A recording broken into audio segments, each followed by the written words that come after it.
It has been an absolutely crazy ride because we got a cat. I want you guys to meet Bear. He is hiding in one of these Amazon boxes because we got ourselves some stuff last week and he absolutely loves the boxes. So he is not very happy with me at the moment because I was just cleaning his ears.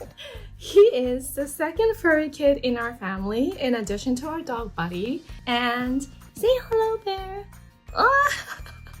We didn't foresee adopting a cat would be so hard because our adoption experience with Buddy was very easy. We got him in a matter of like 3 to 4 days. That was really smooth. So we did not expect that there would be so many issues adopting a cat. I don't know if it is a cat issue or is it us, just bad luck, or is it more of a thing in Hong Kong when you have to adopt a cat that you have to jump through all these kinds of hurdles. So if you're thinking of adopting a cat, this video is for you because I'm about to share the unbelievable obstacles we faced on our cat adoption journey and the lessons we learned. Originally, we planned to buy a cat from a local breeder, but fate had other plans. We got a call one day from the SPCA asking if we wanted to foster 2 sick baby kittens. Our family absolutely loves animals, so we took them into our home and nurtured the kittens back to health. Since then, everything changed. We became a lot more aware of the issues surrounding unlicensed breeders around the world, animal abuse and also abandonment. Our perception shifted and we decided to adopt instead of buying. And at first, we thought we could just adopt one of the sick kittens we have fostered because that would be the natural extension, right? But the SPC informed us that they didn't want to separate the brothers. We could only adopt one more pet, and so our cat adoption journey began. Initially, we were very excited, especially for me, because I've always been a cat person. I had a cat, Pablo, who lived a very happy life of 17 years. So with my cat experience, our stable home environment, and the strong support from the kids, we thought we would be the perfect family and that adopting a cat would be a breeze, right? It took us over 1 year to find Bear, and here is what happened and what we learned. Given our successful track record at the SPCA as foster parents for the 2 sick kittens, we visited the SPCA multiple times after checking their website that they had available cats open for adoption. We were actually very hopeful that finding a suitable cat for our family would be pretty quick, right? But it turned out to be far from easy. Each time we laid eyes on a prospective cat, it was either already reserved or it would have complex health issues. I still remember seeing a really adorable and sweet cat, but the SPCA told us that she suffered from severe anxiety. They recommended adoption only for those experienced with feline anxiety issues. It is important to be rational and have a realistic assessment of whether you can actually provide responsible pet care for your adopted cat, especially if it has complex or chronic health issues. This calls for your time, attention, and probably quite some money. Many people end up giving up their cat because of expectations misalignment.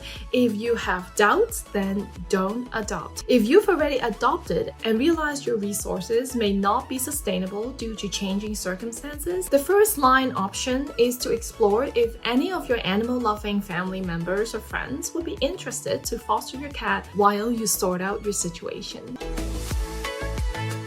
Since the SPCA didn't work out for us after several visits, I began following other animal welfare NGOs on social media. We thought expanding our reach would quicken the adoption process because these NGOs frequently posted about stray cats being found or rescued. But there was another obstacle that we did not foresee: registration forms. We know that it is standard procedure for NGOs to require prospective pet adoption families to complete registration forms. We did that too when we adopted trusted buddy. But this time, it was different. We were pretty surprised by the extensive personal information requested on some online forms for cat adoption. We had to share our ID numbers, the name and contact number of the cat's co-parent, whom you live with, including the number of kids you have, their ages, proof of your home address, uploading your utility bill as a proof, employer name, the type and the size of the home that you live in, and whether you have a dedicated person taking care of the pet every day. We only shared basic information that we felt comfortable providing. And thinking back, we can't help but wonder if our partially completed registration forms were the reasons why we didn't get to adopt a cat. We had expressed interest in adopting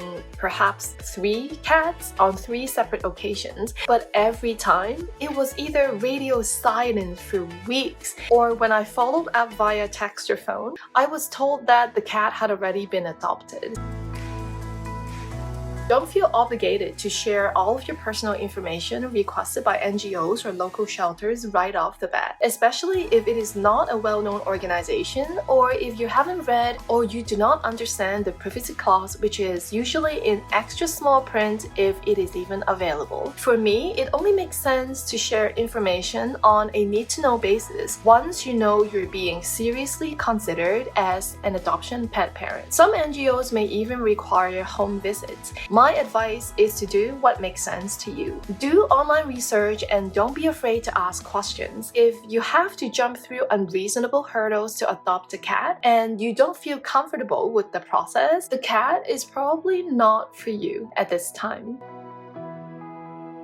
Instead of filling out more online forms with our personal information and making little progress with the NGO's vetting process, we decided to just show up at these local NGOs and local shelters after verifying their availability of cats for adoption. We thought this would allow the NGOs to get a sense of who we are, and we could interact with the cats firsthand without having to go through a lengthy pre-screening process. The visits themselves were really great experiences, but they did not help us move towards our goal. Every time we set our eyes on a cat, we were either urged to adopt them in pairs or groups, or we would be asked to first consider the ones with special needs. As you can imagine, we felt quite exhausted by this point in our cat adoption journey.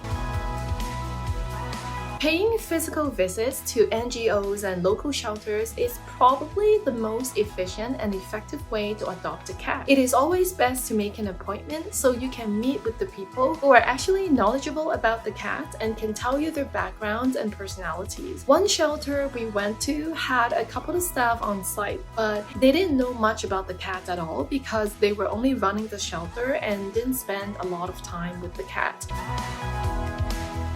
Instead of popping up at NGOs and local shelters, we decided to pay more attention to individual volunteers on social media. In the beginning, we weren't too sure about this approach because we didn't know how to tell if the independent volunteers were legit. But one volunteer lady caught our attention. She regularly posted about stray cats and seemed pretty genuine. So with cautious optimism, I reached out to her. She asked me a few simple questions and didn't provide too much information about the cats that she had in her shed. So on the same day, me and my partner decided to just go on a trip to her shelter, which took us nearly 2 hours one way because it's located in the rural areas of Hong Kong.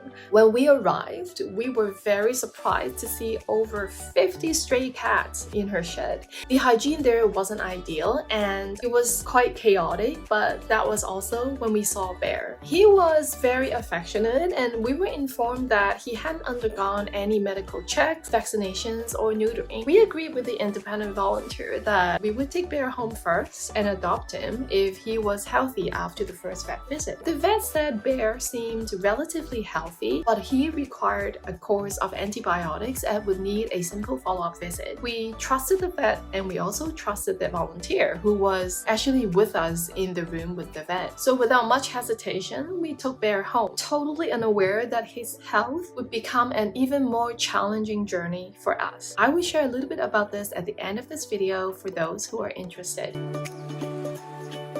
On your first visit to the vet, request a complete blood test and a comprehensive physical examination to rule out major diseases or underlying health conditions. In addition to listening to the lungs and checking the ear for ear mites, etc., ask the vet to check for ringworm, which is a highly contagious fungal infection that can be transmitted to humans, especially to kids, the elderly, and those with weakened immune systems, and also to your other pets, including dogs. Additionally, when you first get your stray cat, be attentive to any coughing, sneezing, or gurgling sounds, or excessive eye discharge, because these could be symptoms of cat flu. Cat flu is an upper respiratory infection that is highly contagious among cats and can take weeks to fully recover if your cat is unvaccinated. Cat flu can be controlled, but there is no cure, and the virus tends to stay in the cat's system, which may resurface anytime when your cat is stressed.